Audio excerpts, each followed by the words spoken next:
Hoje a nossa aula, então, a gente vai abordar o assunto sobre semeadura direta e indireta.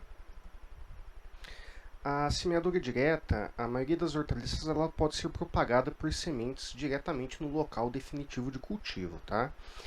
Algumas espécies, no entanto, exigem aí uma semeadura direta, como é o caso das hortaliças tuberosas, onde esse processo evita problemas com injúria ou rompimento do sistema radicular no momento do transplante, tá? Então, quando a gente faz uma muda em outro recipiente, aquele momento que você vai transplantar, ele pode ocasionar algum tipo de injúria, algum tipo de machucado, digamos assim, na raiz, né, ou no coleto da planta, e aí você semeando diretamente no local, você evita esse tipo de situação. Outras são semeadas de forma indireta, porque o procedimento torna menos oneroso, né, menos caro do que realizada a produção de mudas em sementeiras, copos de papel ou de plástico e até em bandeja, né? Então, vantagens aí da semeadura direta: economia da mão de obra, menor disseminação de fitopatógenos, né, na parte aérea e também na raiz. A desvantagem é maior quantidade de sementes por área, né? Então, maior dificuldade nos tratos culturais iniciais, a capina e a irrigação, e dificuldade na semeadura mecanizada, né? Então, é um pouco mais complicado, dependendo do tamanho da semente, você realizar esse procedimento de maneira mecanizada.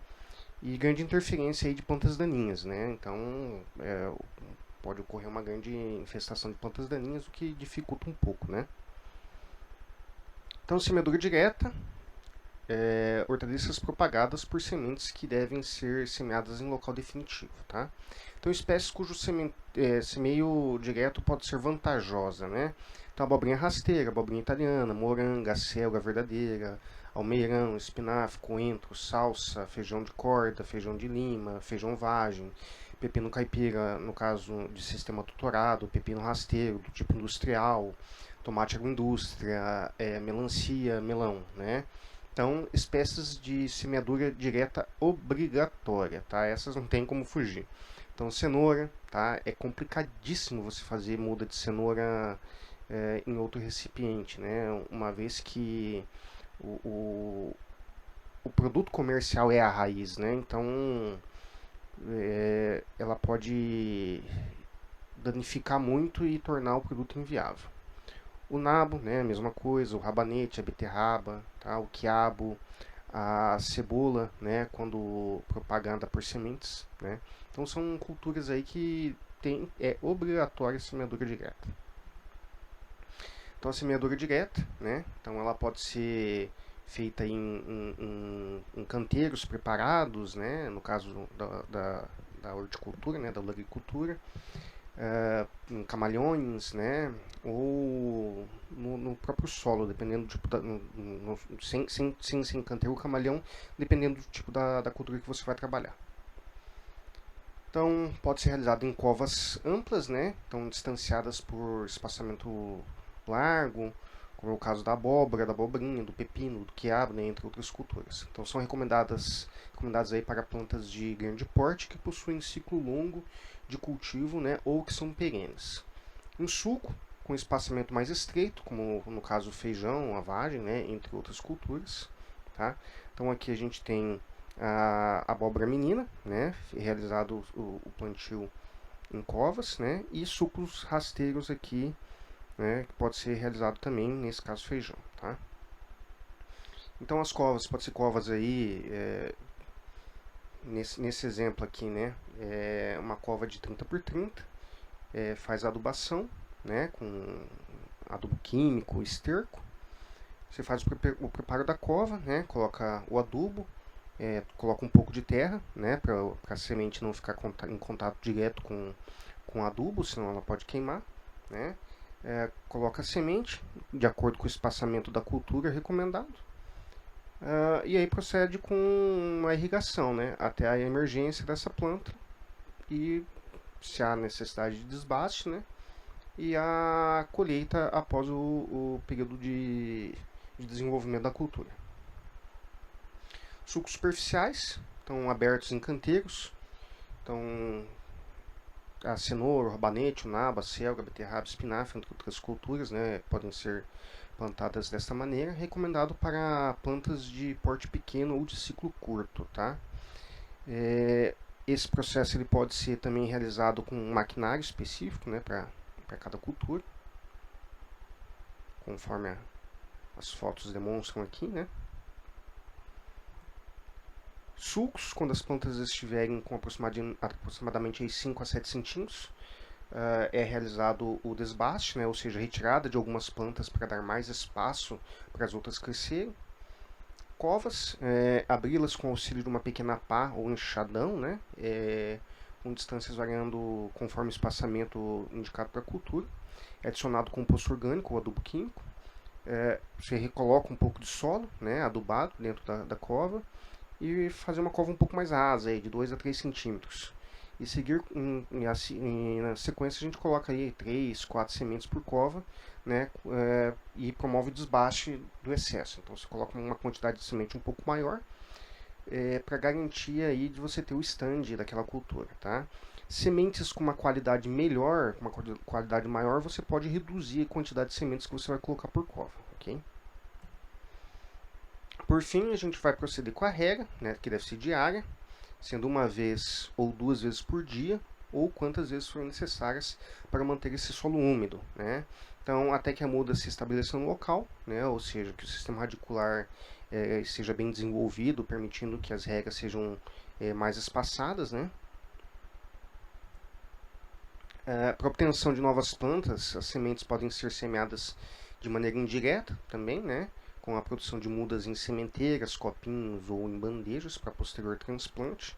Então você pode produzir essas mudas em outros recipientes e transplantar. Então, hortaliças propagadas por sementes que devem ser semeadas primeiramente em sementeira ou outros recipientes como as bandejas, né? Então, em sementeira pode ser o aipo, né, o salsão, o alho poró, aspargo, cebolinha, cebola, cebolinha. Em bandejas, alface, berinjela, chicória, couve, brócolis, couve chinesa, couve de bruxelas, couve-flor, couve tronchuda, jiló, pimenta, pimentão, repolho, tomate tipo salada, tomate tipo Santa Cruz, né, entre outras culturas aí. Então, semeadura indireta, ele é bastante utilizado para as hortaliças, para as espécies hortícolas, né, para hortaliças, devido ao tamanho reduzido dessas sementes. Então, são sementes muito pequenininhas e esse processo de produzir a muda em uma bandeja, ou em um copo, ou em um outro recipiente facilita. Alto custo, né, das sementes com elevado padrão genético, geralmente a gente utiliza sementes de alta qualidade, né, e necessidade de densidade uniforme de plantas, né, ou seja, de um stand uniforme. Semeadura indireta em sementeiras. É importante planejar bem a localização, então devendo o local escolhido receber luz solar ao longo do dia e ter disponibilidade de água. A proximidade do terreno de implantação definitiva da cultura também é desejável, pois facilita o manuseio e o transporte da muda, diminuindo os riscos por ocasião aí de mudança de local. Então pode ser um canteiro rústico, né, de madeira, um temporário de plástico, né, ou um canteiro um pouco mais sofisticado, de alvenaria, né, até de alvenaria, aí, se necessário. O leito da sementeira, então o solo deve ter uma textura média, mais arenoso que argiloso e que não seja pesado, tá? Então um solo com boa drenagem, fértil e rico em matéria orgânica decomposta, com elevada porosidade, arejamento, né, retenção de umidade e drenagem.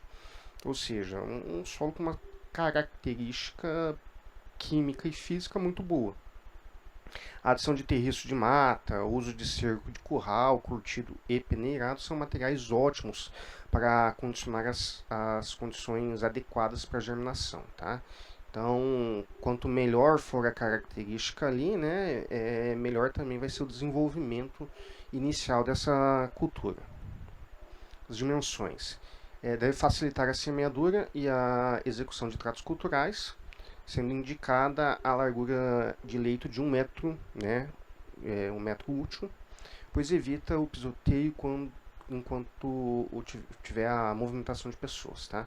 Então, com 1 metro de largura, facilita que dos dois lados que você for trabalhar, você alcance o centro do canteiro, tá? Evitando aí que você tenha que se apoiar digamos assim, estragar a parte do leito dessa sementeira, né? Já o comprimento pode ser muito variável. O recomendado é que ele não ultrapasse 5 metros, tá? A sementeira deve ser separada por caminhos de no mínimo 40 centímetros de largura, que permita a passagem por ali, né, e até você transitar com uma carriola, né, dependendo do tipo de trato cultural que você for trabalhar, tá? A espessura total do leito deve ser de 15 a 20 centímetros, sendo que 10 centímetros localizados acima do nível normal do terreno, né, do normal do terreno aí no máximo, tá? Então no máximo 10 centímetros ali. O restante deve ser, digamos assim, escavado para baixo, então um solo um pouco mais solto ali embaixo, para permitir o melhor desenvolvimento é, dessa planta, né, dessa, dessas mudas que você vai produzir ali. Em solos com boa drenagem, somente há desvantagem na construção de sementeiras muito elevadas, tá? Pois o leito torna-se mais rapidamente ressecado. Então, a semeadura bem rala é feita em sulcos transversais, distanciados de 10 a 15 centímetros e profundidade de 1 centímetro, né? Então, profundidade é de 2 vezes o seu maior diâmetro, tá? Isso para sementes pequenininhas. Evita-se a semeadura muito rasa porque a planta não tem o apoio necessário para ela se desenvolver, né? Então, aquela parte do coleto ali da planta, né, da transição entre a raiz e a parte aérea, ela pode ficar muito exposta, não ter muita área para ela se segurar e essa planta tomba com mais facilidade. Quando muito profunda, apresenta dificuldade de romper a camada de solo e atingir a superfície, né? Ou seja, para ocorrer a emergência dessa plântula. Então a planta acaba gastando muita reserva, quase toda aquela reserva que ela tem, né, inicial, e muitas vezes ela não consegue emergir, tá? E aí complica, né, porque você acaba perdendo a cultura. Após a semeadura, os sucos devem ser cobertos com material do próprio leito, né, de preferência peneirado, areia fina ou casca de arroz, tá? Materiais como palha, capim seco podem ser aplicados, tá? Porém, deverão ser retirados logo no início da emergência, tá? Prevenindo-se aí o estilamento das plântulas, tá? Ou seja, que essas plantas cresçam muito, né? Se estiquem, digamos assim, em busca de luz. Em seguida, recomenda-se realizar a irrigação das sementeiras com um regador de crivo fino, tá? Para que as gotas de água não enterrem demais as sementes, né? Ou espalhem para fora do suco de semeadora. É importante também manter o solo da sementeira sempre úmido, mas sem excesso, né? Para que haja uma boa germinação e que ele tenha as trocas gasosas adequadamente, tá? Então, um solo muito encharcado não é adequado também. Durante o crescimento das mudas, os canteiros devem ser limpos por meio de capinas manuais ou químicas, né, no caso a utilização de agrotóxico. Então deve-se efetuar a adubação de cobertura, especialmente a nitrogenada, seguindo a recomendação técnica para cada cultura. Então as mudas devem ser transplantadas para o canteiro definitivo quando apresentam um tamanho apropriado, o que varia de acordo com cada espécie, tá? Então cada espécie vai ter um tamanho melhor ali, um tamanho mais indicado para o seu transplante. A semeadura em copinhos, né? Então, as mudas são feitas em copos confeccionados com papel jornal, feitos pelo próprio olericultor, tá? Então, uma invenção brasileira da década de 70, usada para mudas de tomate, pimentão, pimenta, berinjela, jiló, também as curcubitáceas, né? Ou seja, o pepino, abóbora, moranga, melancia, melão, podem ser beneficiadas com essa técnica, tá? Então, pode ser também utilizado copos descartáveis aí, né? Copos plásticos descartáveis, tá? Qual que é a vantagem, né? Diminuição do manuseio das mudas, redução dos danos ao sistema radicular e redução do tempo de formação da muda. Então, de 25 a 30 dias aí. A desvantagem, utilização intensiva de mão de obra, né? Mas não é superior àquela das sementeiras ou da semeadura direta. E a irrigação abundante e frequente. O copinho perde bastante água, tá? Então, confecção do copinho de jornal, né? Então, corte-se uma página de jornal, né, transversalmente, obtendo tiras de 12 a 15 centímetros de largura e de 45 a 50 centímetros de comprimento. Então, o copinho ele deve ter de 5 a 7 centímetros de diâmetro e de 6 a 8 centímetros de altura, tá? Pode-se usar como molde uma garrafa ou latinha, né, ou um pedaço de tubo PVC, né, de formato cilíndrico e diâmetro desejado. Então enrola essa tira de jornal no molde, né, deixando num lado uma margem de 6 a 7 centímetros, que deve ser dobrada formando o fundo do copinho, tá? Então a gente vai dobrando aqui até fechar esse fundo, ok? O preparo do substrato, né? Então é preparado dias antes da semeadura, então utilizar material de terriço de mata ou de qualquer outro com elevado teor de matéria orgânica. No caso de se utilizar solo pobre, pode-se misturar com esterco de curral bem curtido e peneirado na proporção volumétrica aí de 2 para 1. Os copinhos podem ser arranjados, né, encostando uns aos outros, né, para auxiliar que ele fique de pé ali, né, e não corra perigo dele tombar. Sementes, vou utilizar aí de 2 a 3 sementes no centro, uma profundidade de 1 a 2 centímetros, cobrindo-as com substrato. Então pode-se cobrir os copinhos com casca de arroz, pois não prejudica a emergência, tá? Então é a emergência da planta. Irriga-se com um regador de crivo fino, uma ou mais vezes ao dia. Isso é lógico, vai depender muito ali das condições de temperatura, do quanto está calor na tua região, né? Então, quanto mais quente, geralmente a gente necessita de mais irrigações diárias. Então, desbastam-se as plantinhas em excesso, né? Apresentam aí, quando elas estiverem apresentando de 2 folhas cotiledonais, né? E surgir a primeira folha definitiva. Então, você retira o excesso de planta. Deixando-se uma muda por copo, tá? Então, a gente sempre vai buscar deixar a muda, aquela planta que tem mais vigor, aquela planta mais bonita, digamos assim, tá? Então aqui as folhas cotiledonais, né? Aquela que vem do formato da semente, né? E depois as folhas definitivas aqui acima, tá? Deve-se fazer de 3 a 4 furos com 3 a 4 milímetros de diâmetro no fundo de recipientes, tá? E quando utiliza-se recipientes plásticos, né? Os saquinhos para facilitar a drenagem da água de irrigação, tá? Então pode-se utilizar aí um prego ou um arame aquecido para facilitar esse trabalho. Uma vez cheios de substrato, o copinho eles devem ser arrumados em um local plano, formando uma espécie de canteiro, tá? Então, conforme está aqui, né? Ó. Então, como se fosse um canteiro, você vai acomodar eles ali. Em bandejas, né? Semeadura em bandejas de poliestileno expandido, naquele isopor, ou de plástico, ou espuma fenólica, né? Para hidroponia também, pode ser utilizado, tá? Então, qual que é a vantagem desse negócio? Então, reutilização das bandejas, né? Você pode lavar elas, sanitizar com uma solução de hipoclorito de sódio de hipoclorito, e você pode fazer essa desinfecção e reutilizar várias vezes essa bandeja. Menor incidência de patógenos, né? Espaço ocupado pelas bandejas é bem menor do que os copinhos ou do que outro recipiente plástico. E aí permite que você tenha uma maior quantidade de mudas por metro quadrado, né? Melhor aproveitamento aí das sementes. Facilita o manuseio das mudas, é fácil a retirada dessa muda, né?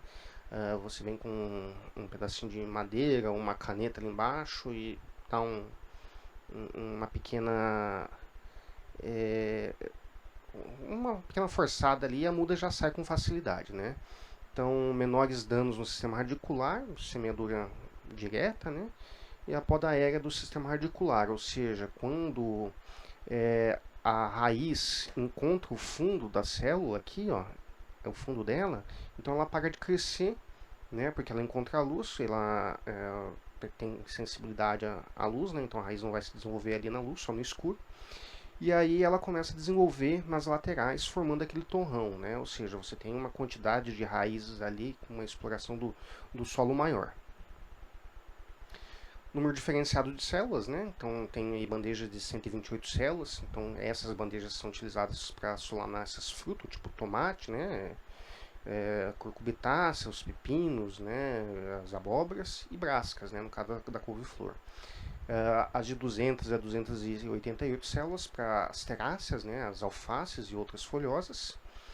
E quanto maior o número de células, né, pode ser desfavorável aí dependendo da espécie, já que limita as demais, né, a permanência da muda na bandeja. Então, dependendo do tipo de cultura que você vai trabalhar, indica-se aí uma menor quantidade de células, né, essas células serão maiores, o que permite também que essa cultura se desenvolva um pouco melhor, né, essas mudas, antes de ir para o canteiro definitivo.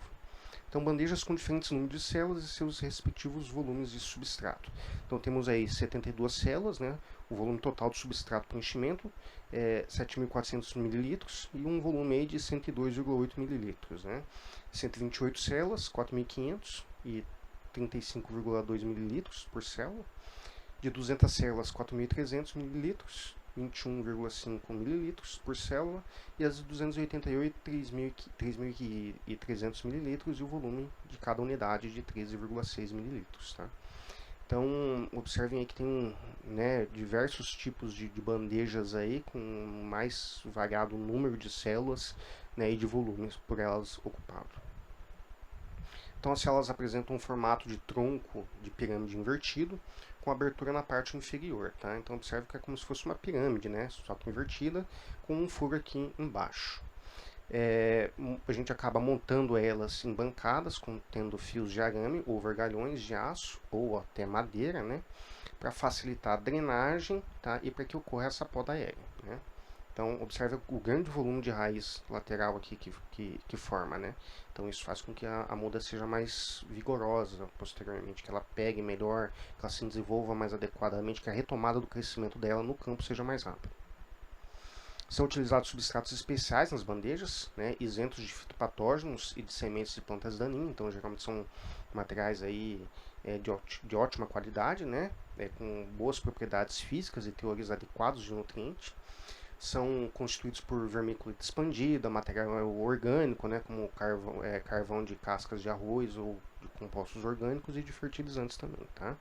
Então, geralmente são substratos aí que conseguem fornecer as condições adequadas para o desenvolvimento inicial dessa planta. Antes do preenchimento das bandejas, as mesmas devem ser lavadas, né? Isso para auxiliar que o solo fique aderido ali, né? E não escorra, não caia da célula. Recomenda-se fazer a desinfecção das bandejas com solução de hipoclorito, né? A 1,5 ou 2% e posterior lavá-las com água corrente. O substrato seco deve ser vertido sobre a bandeja usando-se uma régua para espalhá-lo, né? Então, conforme a demonstração aqui, tá? As bandejas devem estar apoiadas sobre uma bancada, não devendo ser erguidas até que o substrato dentro das células esteja umedecido, para não haver a perda pelo fundo dessas células. Então, uma vez que você colocou ali, né, passa um pouco de água, né, umedece essas células para elas ficarem bem aderidas. O substrato ficar bem aderido nela. Deve-se colocar 2 ou 3 sementes pequenas no centro das células, na profundidade de 1 centímetro. Sementes com uma melhor qualidade, né, você pode utilizar somente uma, tá? Então, sementes peletizadas, com o processo de recobrimento dessa semente, né, com tratamento, pode-se semear apenas uma, desde que tenha alta capacidade de germinação. Então, depois são recobertas aí com o próprio substrato, vermiculita ou outro substrato, tá? Então, conforme a figura aqui, né? Então, faz o plantio e cobre com o substrato. A semeadura pode ser feita de forma manual, com a mão, né? Colocando aqui as sementes em cada célula. Manual com placa de semeadura, onde você vai colocar uma quantidade de sementes aqui e espalhar, ela vai cair uma só por cada aqui, né? Pode ser feito de maneira semiautomática ou totalmente automática, até. Então, já existem equipamentos aí no mercado que são capazes de semear uma grande quantidade de sementes nessas células, tá? Então é um processo muito rápido. As bandejas podem ser empilhadas nos primeiros dias, né? Ao notar que as sementes iniciam o processo de germinação, as mesmas devem ser colocadas lado a lado, né, uma da outra. Então, esse processo de empilhar as bandejas uma em cima da outra auxilia até na manutenção da umidade, tá? Ela vai perder menos água. Irrigações frequentes são necessárias, né, com pouca intensidade, de 2 a 3 vezes por dia. E deve-se evitar o escoamento de água pelo orifício do fundo da célula. Isso provoca a perda de nutrientes por lixiviação, tá? Então, é pouca água, mas diversas vezes por dia. O desbaste é a eliminação de plantinhas excedentes em cada célula, quando se utilizou mais de uma semente, tá? Então observem aqui, né? Aqui colocou muita semente até, então tem que vir tirar e deixar a quantidade ideal aqui, né?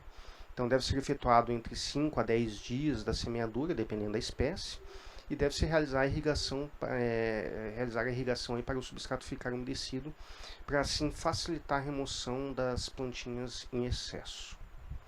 O transplante, uma operação de retirada da muda e transportá-la para o local definitivo, geralmente em suco ou em cova, tá? Então, as sementeiras são transplantadas geralmente com a raiz nua, né? Copinho em bandeja, sistema radicular protegido por um torrão, tá? Então, sempre quando a raiz está protegida, o desenvolvimento, a retomada do crescimento dela é mais rápido. Então, copinhos e bandejas, o sistema fica mais protegido, tá? Então, o número de dias para realizar o transplante. Tá? Então, aqui alface de 4 a 6 folhas definitivas, né, de 20 a 25 dias. Berinjela de 4 a 6 folhas definitivas, de 25 a 35 dias. Cebola de 3 a 4 folhas definitivas, de 40 a 60 dias. Né? Cebolinha, 2 folhas definitivas, então em torno de 30 a 40 dias. Couve e brócolis de 6 a 7 folhas definitivas, de 30 a 36 dias.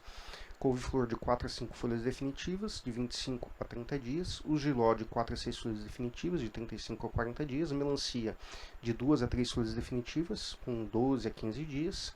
A pimenta com 4 a 6 folhas definitivas, de 50 a 60 dias. O pimentão de 6 a 8 folhas definitivas, de 35 a 40 dias. O repolho de 4 a 5 folhas definitivas, de 25 a 30 dias. E o tomate de 4 a 5 folhas definitivas, de 20 a 30 dias, ok? Então, selecionar as mudas que apresentam melhor desenvolvimento, as mais sadias, com ausência de fitopatógenos, tá?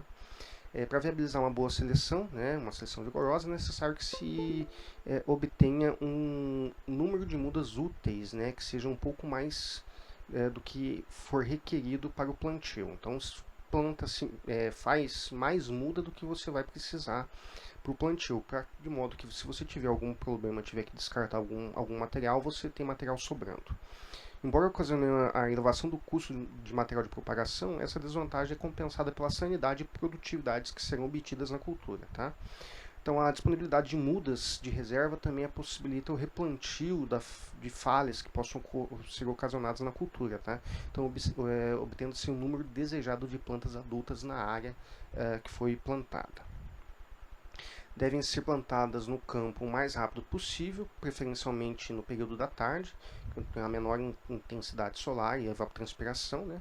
Quando a temperatura for um pouco mais fresca, em solo pré-umedecido. Então as mudas devem ficar com o colo na mesma altura que estava na sementeira, copinho ou na bandeja, tá? Após a colocação da muda, a cova deve ser completada aí com solo, né? E fazendo-se nela uma leve compressão, tá? Para que o solo realmente encontre o torrão ali e fique bem aderido. Irrigar em seguida para melhorar o contato da raiz com o solo, ok? Pessoal, muito obrigado, valeu, até a próxima.